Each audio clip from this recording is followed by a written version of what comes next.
Okay, we'll start with this. This upcoming weekend, which is set to be a busy one, Sweden's own Marianne Alborg will be returning to action, attempting to get herself back in the winner's bracket against journeywoman-level opponent Katarina Vistika, a late replacement. Marianne Alborg suffered her first professional loss in her last fight to France's own Priscilla Peterle. In what was a battle of the unbeatens, Marianne Alborg, then an unbeaten fighter going into that fight. She lost that fight. It's not the end of the world. She can rebound. She can rebuild. And that's what she's going to be attempting to do this weekend, though, given that Katarina Vistika. Jesus Christ, she's got 20 losses. You don't need me to tell you what kind of fight this is and what kind of opponent this is with a professional record like that one. They're attempting to ease Marianne Alborg into activity, get her back in the winner's bracket in a manageable situation. In a winnable fight, a very winnable fight. It's early in Marianne Alborg's career, but she has the look of a come-forward mid-range to inside swarmer, a pressure fighter. Campaigning in the junior middleweight division, a division that is going to get more attention moving forward than it has in previous instances. You have the upcoming Natasha Jonas versus Patricia Bergult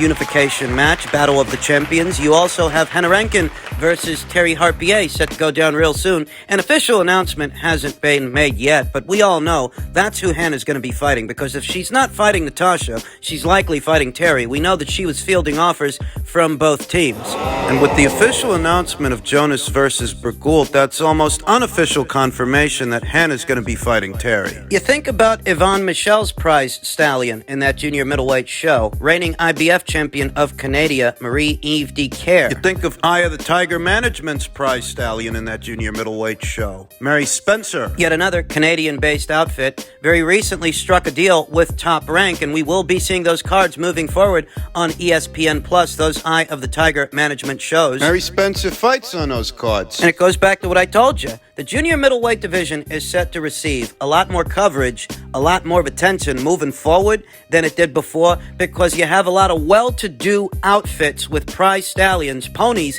in that junior middleweight show. Now, Marianne Alborg, she's not with a major promotional outfit, not yet, but as her career progresses, we may see her become one of those fighters that's at the forefront of this division, because in spite of suffering her first professional loss in her last fight, she is still a capable fighter. Initially, she was supposed to be fighting Justina Wallace, unbeaten Justina Wallace this weekend. I'm not completely sure what happened there. She's now going to be facing Vistika instead, journeywoman Vistika, who's got an upside-down record, Katarina Vistika. I've no doubts that Marianne Alborg, at minimum, can win a points decision, get herself back in the winner's bracket, having suffered her first professional loss earlier this year. It's good that they're getting her back out there. She was last in action in April. She's set to return to action 4 months later this weekend. And if she can get herself back in the winner's bracket, the way I think she can get herself back in the winner's bracket, there's still enough time left in this year to squeeze in yet another fight, another experience building, another developmental kind of fight. Like this one, because that's what this is. And that's what she needs. The talent pool at 154 pounds is becoming more and more robust over time, more diversified. There are that many more fighters out there than there used to be in previous years, previous instances. The junior middleweight division was... It used to be one of those barren weight classes like middleweight and super middleweight, light heavyweight. It used to be that north of 140 and north of 147 pounds, the talent pool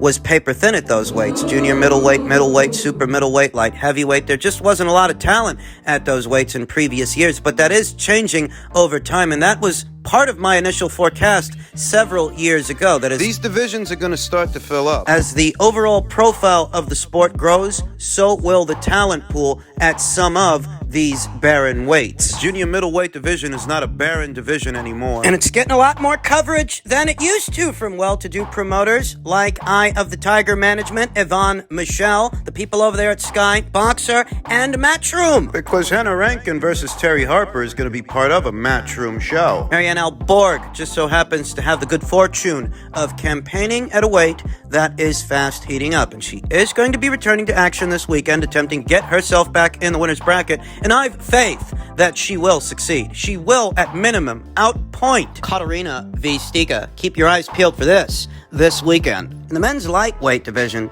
news broke late yesterday that Vasyl Lomachenko, former three-division champion Vasyl Lomachenko, arrived in Los Angeles and is targeting a Devin Haney shot. This will come as a surprise to no one who's been keeping up with this news. We knew that the winner of George Kambosos Jr. 1 and 2 will become a prime target for Vasyl Lomachenko, the three-weight world champion and former pound-for-pound king, who arrived at Los Angeles International Airport earlier this afternoon. Lomachenko, who spent several months serving with the Belgorod, I can't pronounce that, Territorial Defense Battalion in his native Ukraine, is ready to resume his boxing career and will return to the ring later on this year. This comes as a surprise to no one. This is what we were all expecting, after all. That Vasyl Lomachenko would return and potentially take a tune-up fight, as Devin Haney, this division's undisputed champion, is busy. Vasyl Lomachenko and Jamaine Ortiz, they've agreed to a deal for a lightweight fight that is targeted for late October, sources tell ESPN. Loma arrived in LA on Tuesday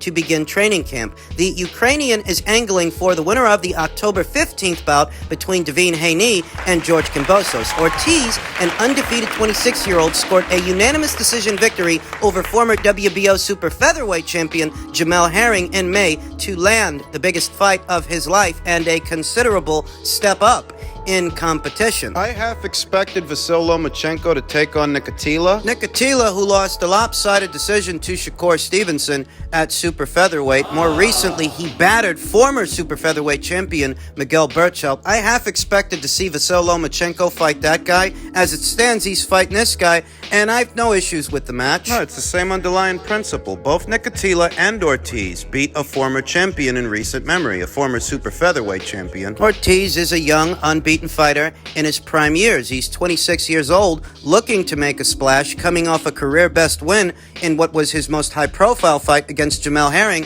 the former WBO champion at super featherweight. As far as I'm concerned, Ortiz and Nikitila are interchangeable, but you're already hearing gripes from the boo birds who have nothing nice to say about Vasyl Lomachenko or who he's fighting. And I gotta tell you something, I try really hard every day to not waste a minute of my time on these bozos and their inferior intellects. I really do, but it's noticeable how fast the boo birds started booing as soon as they heard that Vasyl Lomachenko touched down in LA and he already had a fight booked. They've already started disparaging both Vasyl Lomachenko and who he's fighting. They've already started regurgitating the same narratives the propaganda peddlers peddle to them. We talked about it here on the channel last week, how Boxing Hishi would have you believe that Vasyl Lomachenko swerved the Devin Haney fight. He'd have you believe that Vasyl Lomachenko is only choosing to take a tune-up fight to get out of a Devin Haney fight when Devin Haney's not available. Devin Haney is contractually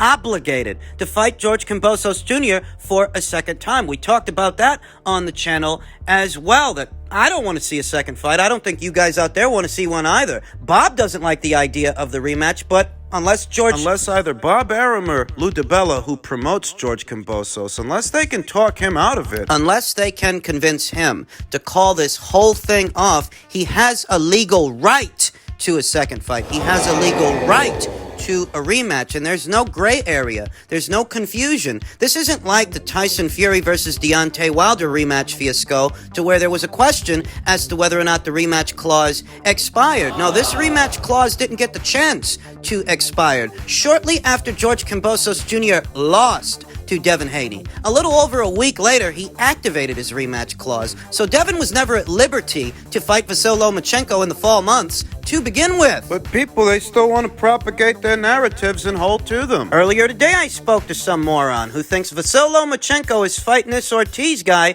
to get out of a Devin Haney fight, even though Devin's not available. How is it possible that so many could be confused about what is such a clear-cut matter, a clear-cut situation? Let me tell you something, sweetheart. There are stupid people in all four corners of the globe, make no mistake. In every country that is a country, in every territory in the world, there's a fucking bozo. There are a couple of morons.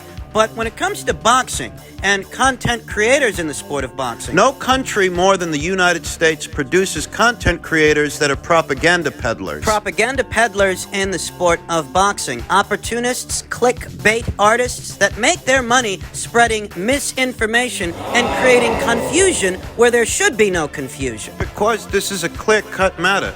Devin Haney ain't free to fight Vasyl Lomachenko. Unless George Kambosos decides to let Devin off the hook, calls this rematch off, facing Devin in the fall was never an option. But you can't tell that to a bozo like B. Raven 55. A guy who's been essentially lied to, a guy who wants to be lied to, and a guy who holds to those lies because the truth of the matter, simple as it may be, it challenges his beliefs. He wants to believe that Vasyl Lomachenko avoided a Devin Haney fight in the fall. He wants to believe this so much, he's willing to propagate the lies, willing to propagate the narrative from the propaganda pushers. Making asinine comments in the process of doing so. Saying everyone knows those clauses can be avoided. People get uptight when others challenge with facts. It's not personal, homie. It's just boxing. Would it be the end of the world if Loma turned down a title shot right away and said he needed a tune-up before he fought Haney? Would it be the end of the world if you stopped lying? Would it be the end of the world if you stopped making asinine arguments by way of social media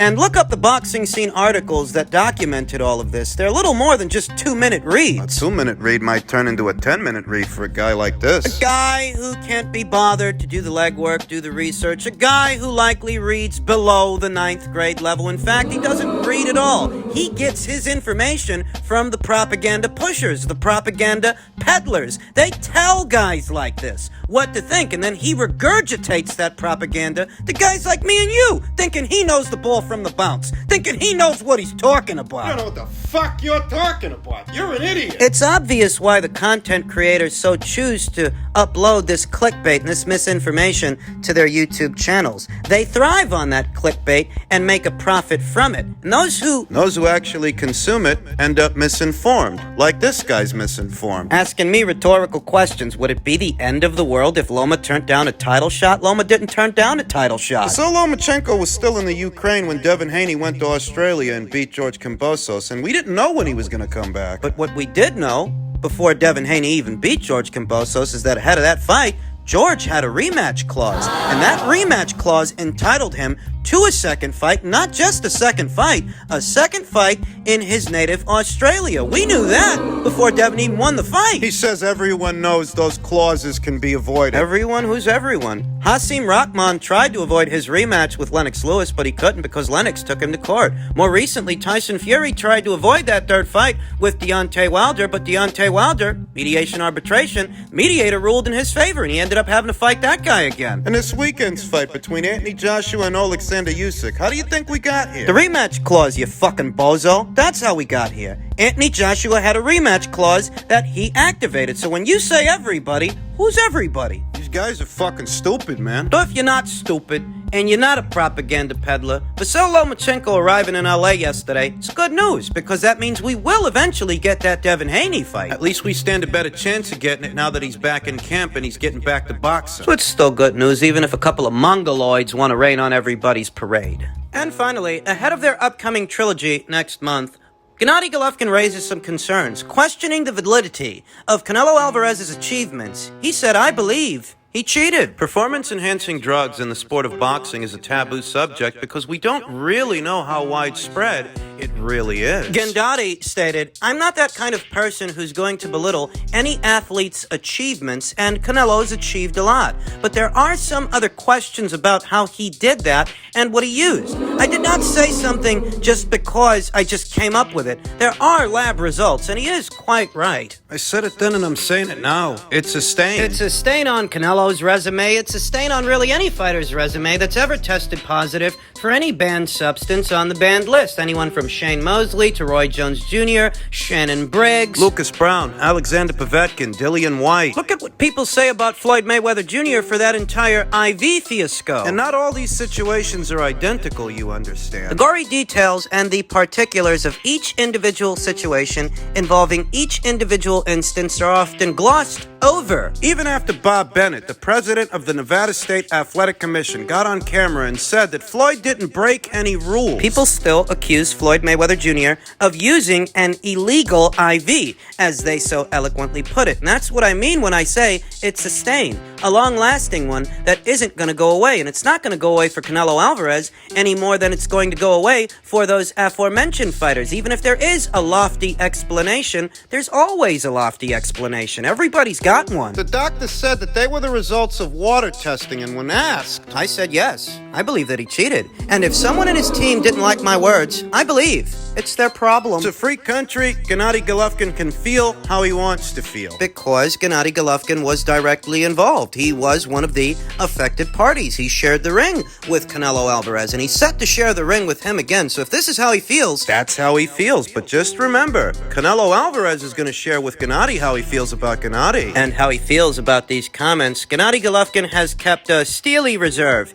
in the buildup of this trilogy, the buildup of this third fight, being very diplomatic with his responses, being coy, if I'm being honest. He acts like he doesn't really know why Canelo Alvarez is all fired up ahead of this trilogy. We talked about that here on the channel. Gennady's well within his rights to say what he wants to say and feel what he wants to feel about that entire banned substance fiasco all those years ago. But remember that the pendulum swings both ways, and Canelo Alvarez is free to feel however he wants to feel about Gennady Golovkin's responses, about his comments in reference to that entire situation. Moreover, Well, he's not just going to feel how he feels, he's going to show Gennady how he feels. that's why you have to wonder if Gennady Golovkin isn't making the situation harder on himself. The aging fighter, the aging middleweight champion moving up to super middleweight for this fight, this third installment, this trilogy with Canelo Alvarez, what is arguably Canelo Alvarez's best weight. Say what you want to say, but just remember, he's going to hold you accountable for the words that come out of your mouth when you share the ring with him. This ain't just a stroll down memory lane. You're going to be sharing the ring with this guy real soon. Are you sure you want to poke the bear? You're at liberty to say what you want to say and feel what you want to feel, but what you are in effect doing is revving this guy's engine at a time where not only is he eager to make a statement, he is so frustrated over the loss to Dmitry Bivol in his previous fight. So the next time he gets out there, he's going to be looking for someone to take out those frustrations on, and that someone is you. Even if you do have a legitimate precedence to say all of this stuff, It still seems unwise to me to broach those subjects now. Canelo Alvarez doesn't just want to win. He doesn't just want to win. He wants to retire Gennady Golovkin. Gennady keeps shooting off at the mouth, he just might. Might get himself retired.